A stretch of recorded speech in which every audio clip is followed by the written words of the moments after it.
Ассалаумағалейкум, Қазақстан Қызылорда телеарнасының тұрақты көрермендері. Телеарнаның тікелей эфирінде әсем әнмен әрлендіріп, сырлы сұхбатпен жан тербейтін, қызықты да пайдалы ақпараттар легін ұсынатын ақпаратты танымдық жаңа күн бағдарламасы.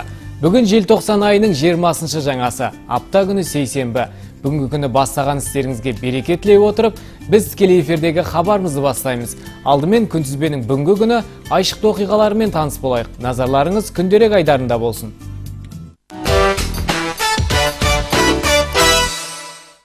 Бүгін адамдар ынтымақтастығының халықаралық күні. Бұл күн 2005 жылдан бастап Біріккен ұлттар ұйымының шешімі бойынша атап өтіледі. Сондай-ақ 1953 жылы 20 желтоқсанда Ақмола Павлодар теміржол желісі пайдалануға берілді. 1970 жылы Сұлтан Қожықовтан қазақтың ұлттық кинематографиясы алтын қорының мұрасына айналған әйгілі Қыз жібек кино туындысы экранға шықты. Ал 1991 жылы Қазақстан Республикасының азаматтығы туралы заңы қабылданды. 2002 жылы 20 желтоқсанда Біріккен ұлттар ұйымы бас ассамблеясының шешімімен Біріккен ұлттар ұйымының мемлекеттік қызмет күні бекітілді. 2006 жылы Астанада Ұлыбританияның Қазақстандағы елшілігінің ресми ашылу салтанаты өтті. Осыдан 8 жыл бұрын дәл осы күні Қазақстандағы балалар хирургиясының негізін қалаушы, балалар хирургиясы мен педиатрия институтының директоры, медицина ғылымдарының докторы, Қазақстан Республикасы ғылым академиясының академигі Камал Урмантаевқа Қызылорда облысының құрмет азаматы атағы берілді.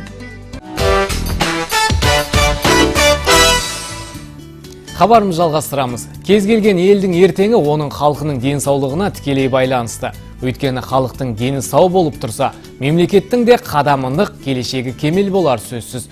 Осы тұста тәуелсіздік алған жылдардан бастап, елімізде тұрғындардың денсаулығына жіті мән беріліп, өмір сүру ұзақтылығын арттырып, салауаттылық салтын ұстану мақсатында мемлекет басшысының бастамасымен бірқатар бағдарламалар қабылданып, келелі істер жүзеге асып келеді. Осы бағдарламалар аясында аймағымызда да көптеген емдеу мекемелері мен ауруханалары бой түзеп, облыс тұрғындарына заманауи медициналық қызмет түрлерін көрсетіп келеді. Солардың бірі облыстық медицина орталығы. 675 төсек орынмен қамтылған мекемеден жылына 24 мың науқас стационарлық ем алып шығады. Мұнда 23 клиникалық, 26 қосалқы және қосымша бөлімшелер жұмыс жасайды. Бүгінде орталық диагностикалық, инструменталдық дәрігерлік тексерулер, емдеу тәсілдері және науқастарды қайта қалпына келтіру жұмыстарын жүйелі жолға қою арқылы елдегі ең ірі көпсалалы медицина кешеніне айналып отыр. Саламатты Қазақстан мемлекеттік бағдарламасы аясында 2008 жылы өңірде жүрекке ота жасау қолға алынса, 2009 жылы кардиологиялық орталық ашылып, бүгінде жүйелі жұмыс істеуде. Алғашында жүрекке ота жасау өзге қалалардан шақыртылған мамандардың көмегімен жүзеге асырылса, бүгінде өз мамандарымыз қиналмай жасайтын дәрежеге жетті. Өткен жылы орталықта алғаш рет бүйрек ауыстыру отасы жасалғаны белгілі. Осының негізінде Қызылорда облысы бүйрек ауыстыру отасын жасайтын 4-ші облыс ретінде танылды. Оған қоса физиотерапия және сумен емдеу бөлімінің де жұмысы қарқынды жүруде.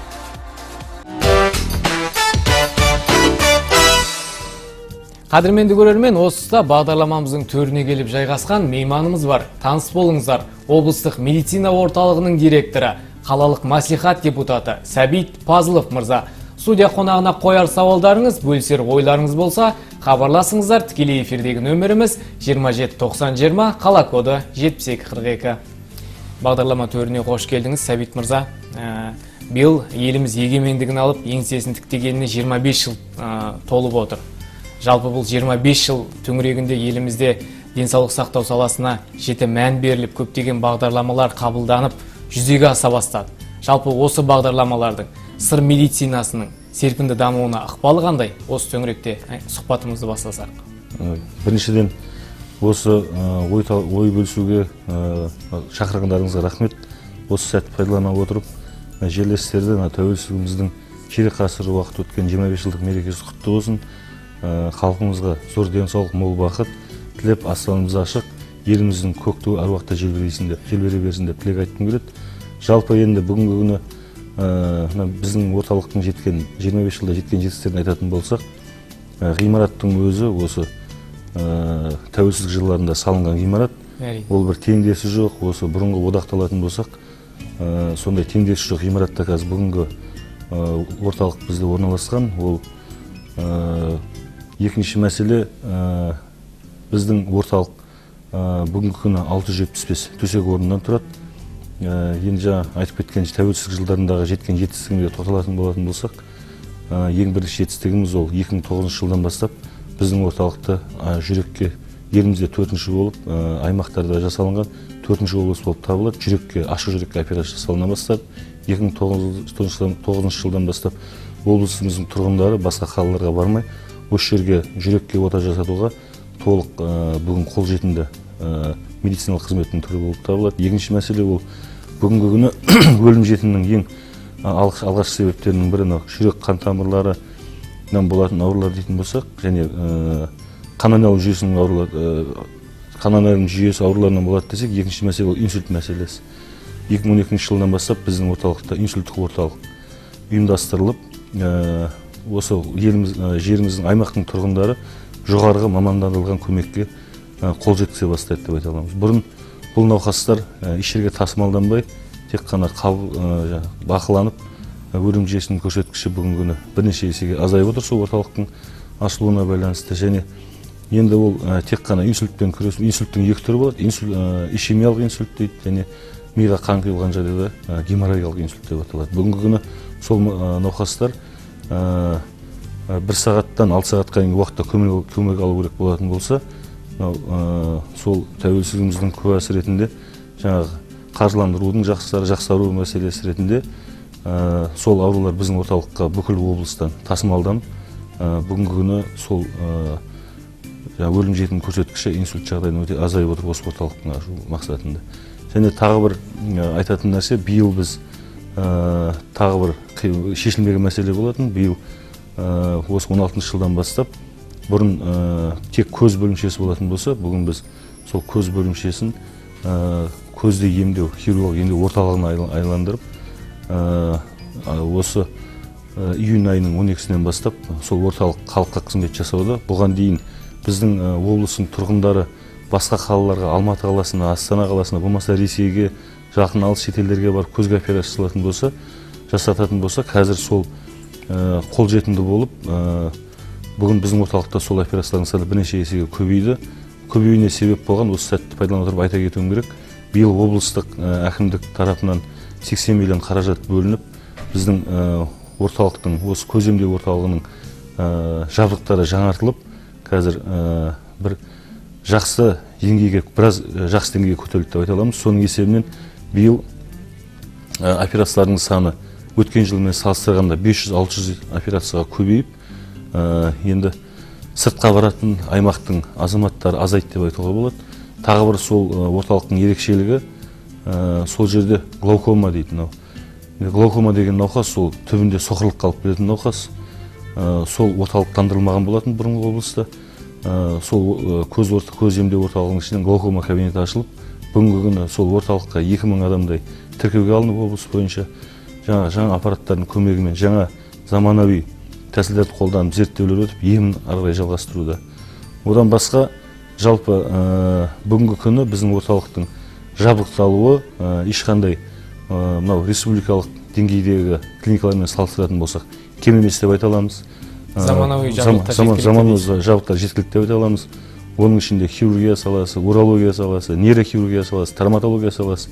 Бұрын мысалына травматологияны айтатын болсақ, буын ауыстыру, алмастыру операцияларды орталық республикалық клиникада жасалатын болса, қазір ол операциялар, оталар бүгін өзіміздің мамандар өздері жасап, осы аймақтың тұрғындарына көмек көрсетілуде. Биыл сол мысалы үлкен жамбас буынын, тізе буынын ауыстыру операцияларының саны 2 есе көбейді бізде. Тағы да атап өтетін нәрсе, бұл оталарды басқа жақтан келген мамандар емес, өзіміздің орталықтың мамандары жасап отыр. Және урологияда бүйректің, зәр жүретін жолда кездесетін тас аурулары және басқа ауруларды да ең заманауи технологияларды пайдалана отырып, бұрын бір кесу арқылы жасалатын болса, бүгінгі күні лазердің көмегімен мысалы тастарды ертіп жіберіп, ешқандай кесусіз, ешқандай денеге жарақат түсірусіз сондай көмектер қолжетімді болып отыр. Бүгінгі күні тағы бір айтылатын мәселе, мысалы бұрын жүрекке жасалған науқас, операция жасалған науқастар, болмаса инсульт алған науқастар, олар операциядан кейін бірден жақсы болып кетеді деп айта алмаймыз. Өйткені ол науқастарға дәрімен болмаса басқа медициналық көмектер арқылы толық өмір сүру деңгейін жақсарту үшін жасалатын емдер реабилитация дейді. Сол реабилитацияда бізде жақсы дамып қазір. Арнайы күтім қолға алынып, мысалы бұрын инсульт алған адам жататын.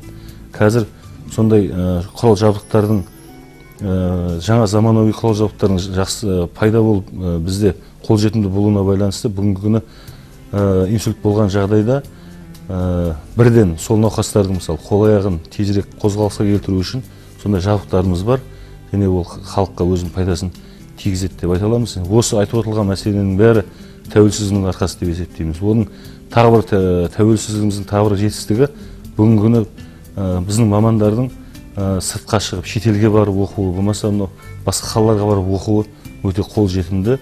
Оған тиісті қаражат қарастырылған. Ешқандай шектеу жоқ, біліктілігін арттыру ол бір деңгейде үнемі жүргізіліп отқан жағдай деп айтамыз. Рахмет, Сәбит мырза, сіздің жаңағы әлгінде айтып отқан әңгімеңізге қарағанда сыр медицинасының серпінді дамып келе жатқанын да байқап отырмыз. Өзіңіз айтып отқандай бұл әрине тәуелсіздіктің арқасы, мемлекеттің қолдауының арқасы деп білеміз. Жалпы енді қазіргі таңда медициналық орталықта, облыстық медициналық орталықта маман тапшылығы сезілмейді ме? Қазіргі таңда емделем деп, еміздеп барған жандарға толықтай мүмкіндіктер қаралған ба? Жалпы тұрғындарды мазалайтын бір сұрақ, облыстық медицина орталығына жату қиындап кетті дейді. Бұл қаншалықты шындыққа жанасады? Сіз не дейсіз бұл туралы? Жалпы енді бірнеше бізде бағдарламалар болды, өзіңізге белгілі, халыққа белгілі. Мамандар мәселесіне келетін болсақ, жалпы облыс бойынша енді жетіспейтін мамандар бар деп айтуға болады. Бірақ біздің орталықта ең керек мамандар тапшылық жоқ деп айтуға болады. Бірақ бір бағыт бар, ол анестезиология, реаниматология мәселесі. Сол жағынан шамалы тапшылығымыз бар. Бірақ бұл мәселенің өзінің шешілуін күтіп отырған жоқпыз. Ол мәселеге байланысты жұмыс жасалып жатыр. Осы облыстық денсаулық сақтау басқармасының басшысымен бірігіп, біз мынау сыртта Ақтөбе қаласында, болмаса Алматы қаласында оқып жүрген жерлестерімізді осы оқу орнын бітіргеннен кейін облысқа жұмысқа шақыру мәселесі ретінде бірнеше меморандумдарға қол қойылды. Оған облыс әкімі де оң көзімен қарап, сол мамандар даярлау мәселесіне қаражат бөліп, қазір бірнеше маман сол анестезиолог-реаниматолог мамандығы бойынша сыртта даярланып жатыр. Бұл мәселе жақын арада шешімін табады деп ойлаймын. Жалпы енді ауруханаға жатқызу мәселесіне келетін болсақ, енді жалпы жүйе өзгерді бұрынға қарағанда. Енді жалпы порталға тіркелу. Порталға тіркелу деген бұрын бұл жүйе болған жоқ. Халық шамалы енді бір ерсі көрінеді портал деген нәрсе. Ол ешқандай проблема емес. Жоспарлы түрде жазатын науқас, әркімнің өзінің тіркелген емханасы бар, поликлиникасы, мысалы қаланың ішінде 6 поликлиника бар. Сол тіркелген жеріне барып, керек зерттеулерді өтіп, жолдамасын алып, одан кейін сол емхана портал деген жүйеге тіркейді. Ол автоматтандырылған жүйе. Бүгінгі күні республика бойынша барлық науқастарды тіркеу ол жүйелендірілген. Егер ол жүйенің бастамасы Астана қаласында отыр. Порталға тіркеледі, біз орынның бос екенін біз хабарын береміз. Өзі жоспарлы түрде жататын науқас, мысалы бүгін 19 болатын болса, 25-не жатам деген жағдайда, 25-не облыстық медициналық орталықта бос орын болса, сол күнге біз датасын белгілейміз. Өйткені аурудың науқастың өзі айта алады, мен осы күні жатам деп. Болмаса январдың 1-не жатам деуі мүмкін, 3-не жатам деуі мүмкін. Енді бұрын бұл мәселе басқаша болды. Бұрын емханаға барады, жолдаманы алады да келе беретін. Сондықтан бұл жерде айтып кету керек, біріншілік медициналық ұйымдардың жұмысын күшейту мәселесі, сол жерге мамандар тарту мәселесі. Біз тек стационармен айналысуымыз керек. Бұл жоспарлы аурухана жатқызу туралы айтып отырмыз. Енді екінші ол шұғыл түрде аппендицит деген бар. Ол күтетін жағдай емес, аппендицит диагноз қойылған жағдайда, ол 2 сағаттың ішінде адамға ота жасалу керек. Ондай жағдайда жедел жәрдем көмегіне жүгінуге болады халыққа. Рахмет Сәбит мырза. Енді қазіргі таңда осы шағын емдеу мекемелері болсын, үлкен ауруханалар болсын, онда күндізгі емдеу бөлімдері жұмыс жасайды, ақылы түрде жұмыс жасайды. Жалпы бұл кімге тиімді? Тұрғындарға тиімді ме, әлде мемлекетке тиімді ме? Осы турасында сіздің ой пікіріңізді білсек деп отырмын. Енді бұл қазір күндізгі емдеу бөлімі, жалпы бізде Саламат Қазақстан деген бағдарлама өтті. Қазір ол денсаулық бағдарламасына жалғасып отыр.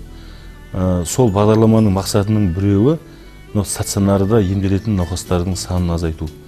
Оның шешімін табудың бір жолы ол күндізгі емдеу бөлімдеріне кейбір науқастарды емдеуге көшіру мәселесі. Соған байланысты соңғы 2 жылда 60-тай технология, 60 диагноз күндізгі емделу бөлімшесіне ауысты. Бүгін енді біздің халық болған шамалы дайын болмаған болу керек. Бұл дамыған мемлекеттердің өткен бір кезеңі, бізде одан өтеміз деп ойлаймын.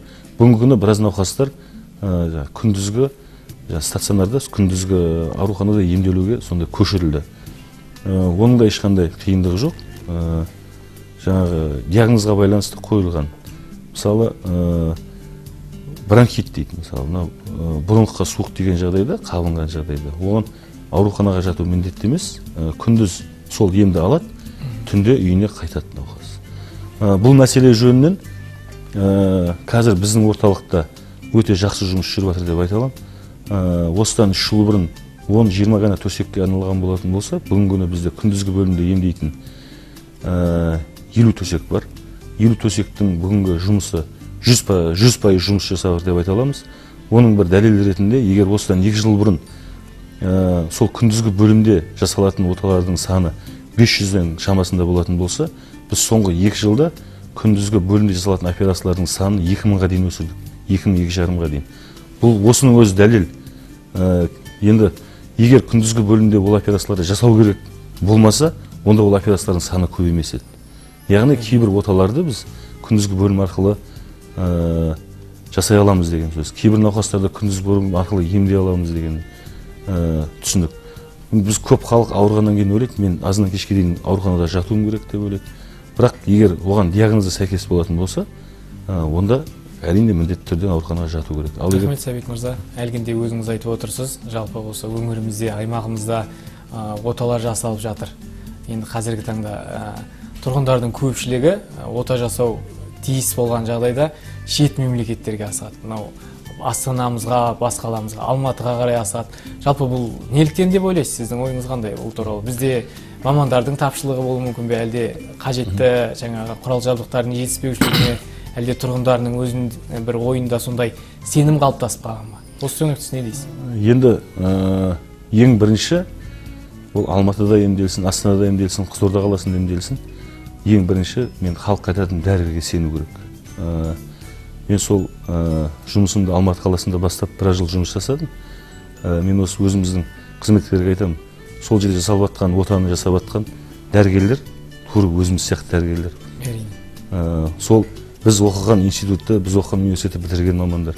Сондықтан оның бәрі мынау жабдықтау, медициналық заманауи жабдықтауларға байланысты деп ойлаймын. Бүгінгі күні біздің мүмкіншілігіміз ешқандай республикалық деңгейіндегі ауруханалардан кем емес деп ойлаймын. Сондықтан егер адамның ынтасы болатын болса, халық оған сенсе, қазір бүгінгі хирургиядағы енді барлық мәселе болмаса да, әлі дамытатын мәселелер бар. Мысалы, біз трансплантациямен айналысып отқан жоқпыз бүгінгі күні.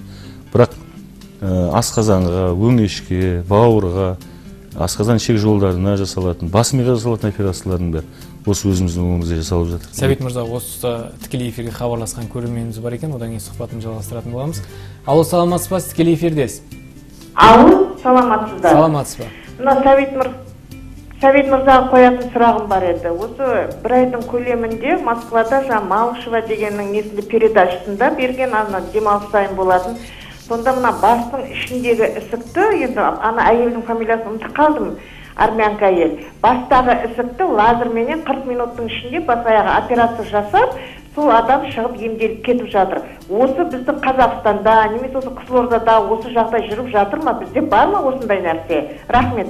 Рахмет, сұрағыңыз түсінікті. Түсінікті сұрағыңыз. Енді ондай оталар қазір біздің Қазақстанда жасалып отыр, бірақ біздің облыстық медициналық орталығына лазермен әлі жасайтын оларды біз әлі жоспарлап отырмыз. Бірақ мына мұрын арқылы дейді, трансназалин дейді, өзіміздің тілде айтқанда, мұрын арқылы мидың ішінде өскен ісікті алып тастайтын оталар Қазақстанда бүгінгі күні жасалады. Ол өте жоғары мамандандырылған көмекке жатады. Өздеріңізге белгілі, кеше осы 25 жылдық мереке қарсаңында еліміздің президенті сол профессор Ақшолақовтың жұмысын аса бір дәрежемен атап өтіп, сондай шетелден келіп мамандар емделіп жатыр деп, сондай дәрежесіне еңбек ері атағын берді сол кісіге. Сол бүгінгі күні ол операциялар Астана қаласында нейрохирургиялық орталықта жасалып жатыр. Егер енді ешкім ауырмасын, бірақ сондай көмек керек болған жағдайда бізге хабарлассаңыз, біз сізге жолын айтамыз, көмегін береміз сол жаққа жатуға. Сәбит мырза, енді көрермендерімізде, жалпы елімізде білет, өзіңіз де осы салада хирург болып жұмыс жасайсыз. Енді қазіргі таңда сіздер де осы білім алмасып тұрасыздар ма осы білікті дәрігерлермен? Біз міндетті түрде білім алмасып тұрамыз. Біздің орталықтың мамандары шетелде болатын симпозиумдарға, конференцияларға қатысуға бүгінгі күні мүмкіншілігі бар және қатысып жүр. Және өзімізде жыл сайын жоспар құрамыз. Сол жоспар ретінде Астана қаласынан, Алматы қаласынан, үлкен ғылыми зерттеу институттарынан біз мамандар шақыртып, осы жерден шебер класстарын өткізіп тұрамыз. Мысалы, кардиохирургия жағынан ең үлкен мекеме бүгінгі күні Астанадағы кардиохирург орталық мамандарымен үнемі солармен хабарласып, олар шақыртып, осындай тәжірибелік бөлшелер болып тұрады. Урологтар урология орталығымен, хирургтар хирургия орталығымен барлық қарым-қатынастар толық күйінде қалыптасқан. Ол мен жұмыс істегенге дейінде болған, мен жұмыс істеп келатқан кезде болып жатыр. Ол қарым-қатынас бізде үзілген емес, ары қарай жалғасын табуда. Рахмет. Енді жаңашылдық, заман талабы деп жатамыз. Енді қазіргі таңда осы облыстық медицина орталығына келіп жатқан қажетті құрал-саймандар, шетелдік аппараттар болсын, солардың жалпы тұралап қалғандары жоқ па? Осы қазіргі таңда жоғарғы оқу орнын бітіріп келіп жатқан жас мамандарға сіздің бағаңыз қандай? Оларға қандай талаптар қойып жатсыздар? Олар осы аппараттармен жұмыс жасай алады ма деген сауал жолдағым келіп отыр. Енді бүгінгі күні біздің орталықта ондай тұралап қалған аппарат жоқ деп айта аламын. Барлық аппарат толық деңгейде өзінің әр аппараттың нормативі болады. Содан асыра жұмыс жасап жатыр деп айта аламын. Өйткені оған шүкіршілік дейміз, мамандарымыз бар. Жетпеген мамандарымызды жаңадан енгіземіз деген оталарымызды шетелге алыс жақын болмаса өзіміздің мынау ғылыми зерттеу орталықтарына жіберу арқылы білімін ары қарай жетілдіріп, ол жұмысын толық күйде атқарып отыр деп айта аламыз. Енді жас мамандар өзі медицина бір уақытта бір шамал тоқырауға ұшырап, екіге бөлініп кетті. Медицинада өте жасы, пенсияға жақындаған адамдар жұмыс істеді, одан кейін өте жас мамандар болды. Бүгінгі күні жас мамандардың медицинадан қызығушылығы, әсіресе хирургия саласында өте жоғары деп есептеймін өзім. Және біздің Қызылорда облысының хирургиясы ол үлкен тарихы бар хирургия, ол деңгейі еш уақытта төмен болған емес, төмен болмайды деп ойлаймын. Сәбит мырза, бағдарламамыздың төрінен табылып, мазмұнды әрі мәнді сұхбат құрғаныңызға алғыс айтамыз. Жасап жатқан жұмыстарыңыз жемісті, табысты болсын дейміз. Сау болыңыз. Рахмет.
Хабарымызды жалғастырамыз. Қазақстан Республикасының азаматтарына, оралмандарға және елімізде тұруға ықтияр хаты бар адамдарға, олардың мүлікті жария етуіне байланысты рақымшылық жасау туралы заңына сәйкес облыс бойынша бүгінге дейін барлығы 1706 өтініш қабылданып, 2020 жылға дейін мүлікті жария етуге берілген.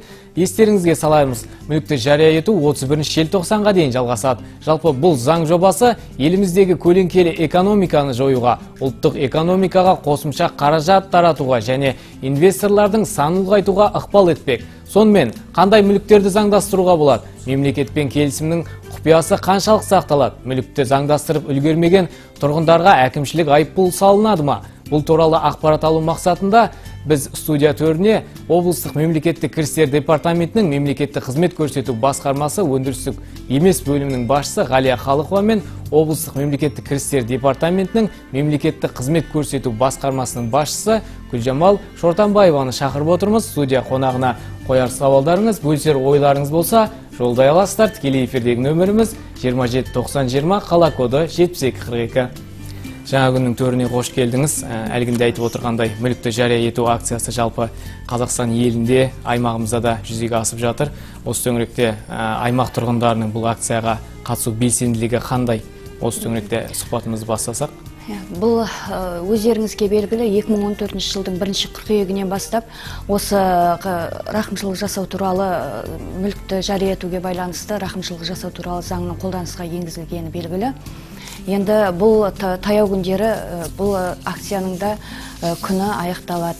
Енді бұл акцияның енді мақсаты қандай деген сұрақтарға келетін болсақ, бұнда біріншіден бұл көлеңкелі экономикамен күресу, яғни отандық экономиканың ішкі ресурстарын көлеңкеден шығару болып табылады.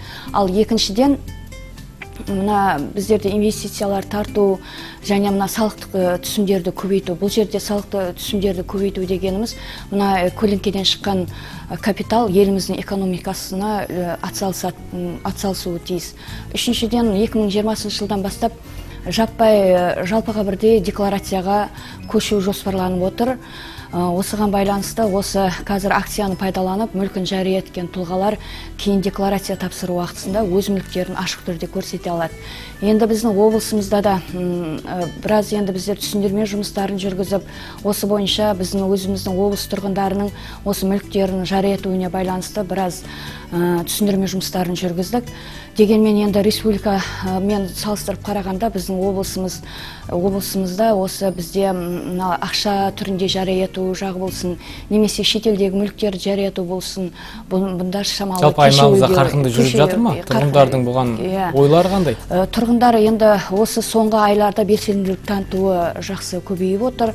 Енді жаңағы жергілікті атқарушы органдар тарапынан құрылған комиссияға Қазақстан Республикасының аумағындағы мүліктер бойынша, құжаттары дұрыс рәсімделмеген мүліктер бойынша 1600 өтініш 25 миллиардқа келіп түскен болса, 2637 нысан бойынша. Енді біздің кіріс органдарына арнайы декларация тапсыру арқылы 216 тұлғадан осы 7 миллиардтай жаңағы ақша жария етілді.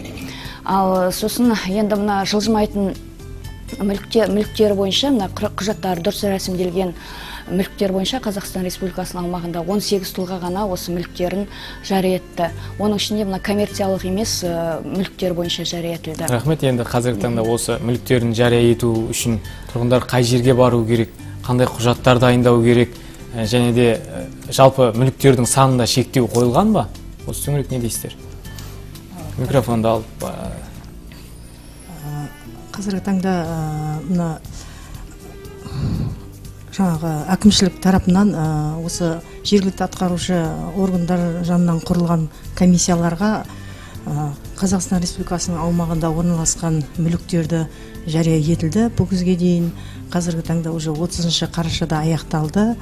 Ал кірістер органдар тарапынан біріншіден Қазақстан Республикасының аумағында орналасқан мүліктерді жария ете алады, және өзіне тиесілі, бірақ басқа тұлғаға рәсімделген мүліктерді жария ете алады.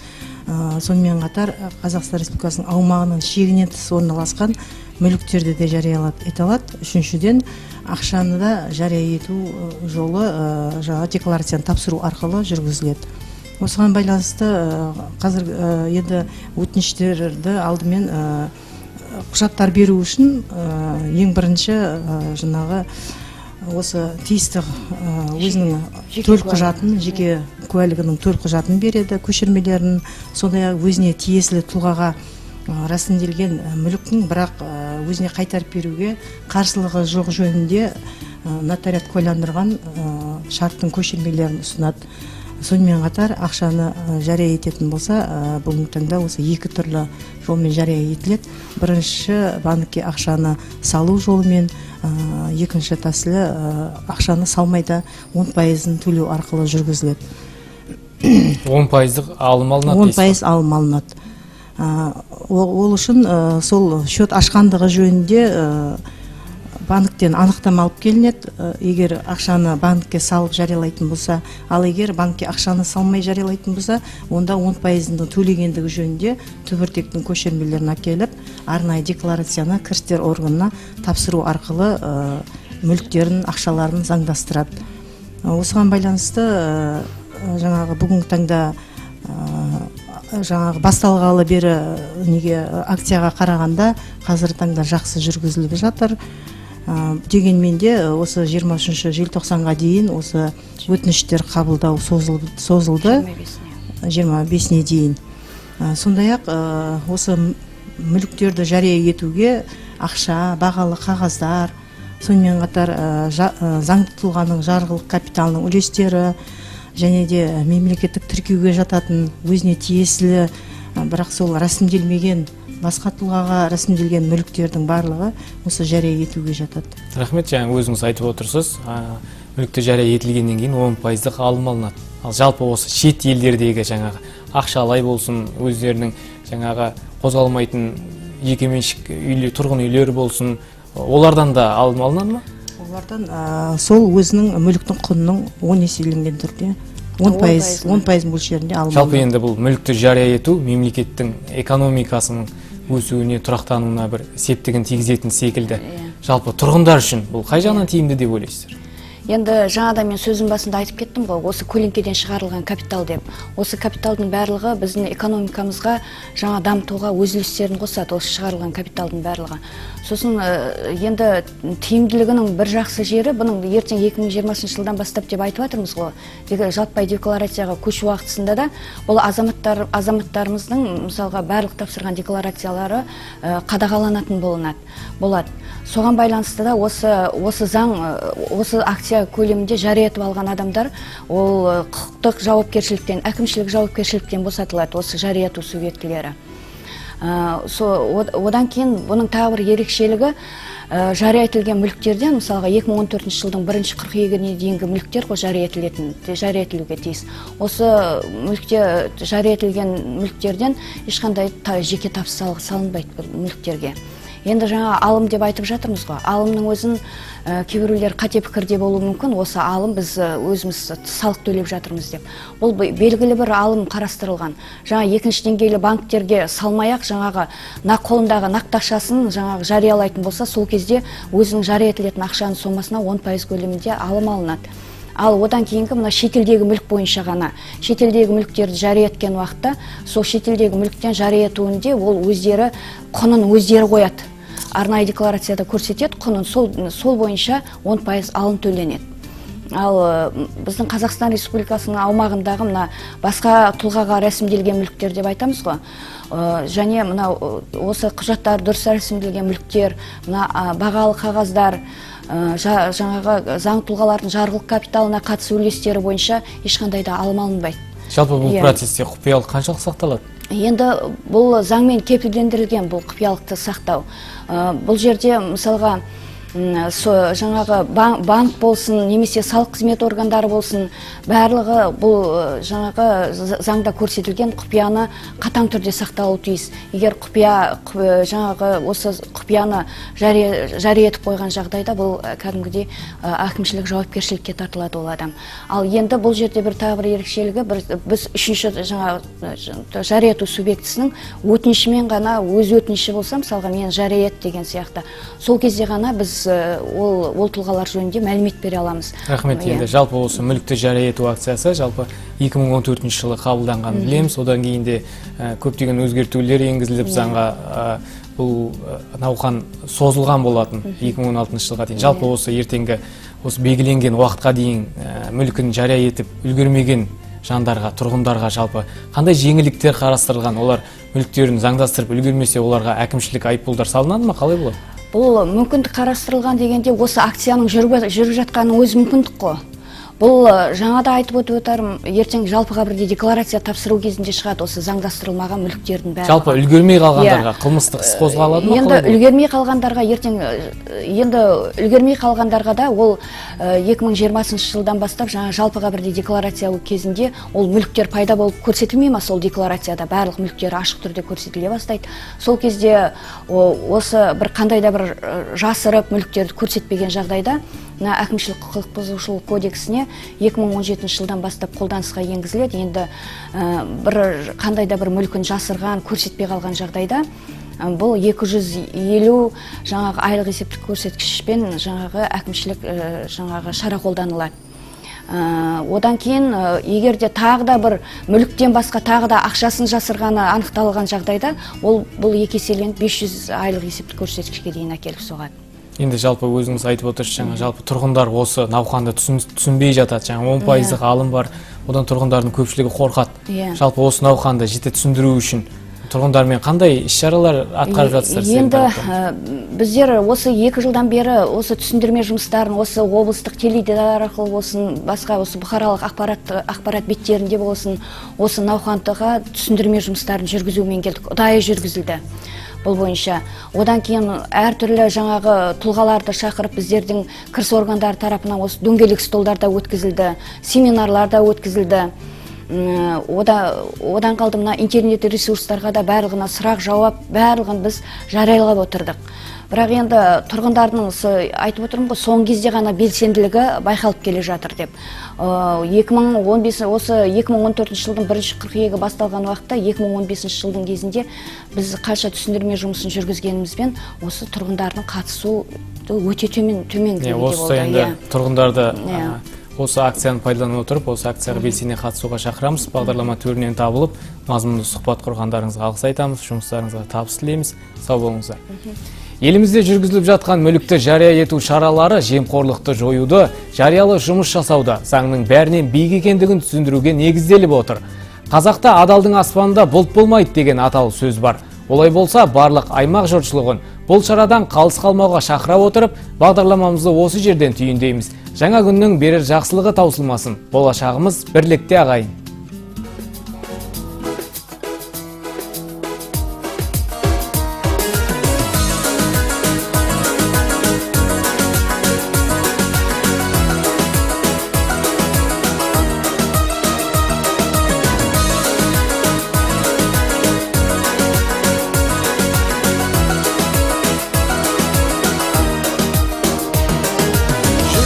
Жүрегімізден өрбіген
алдамшы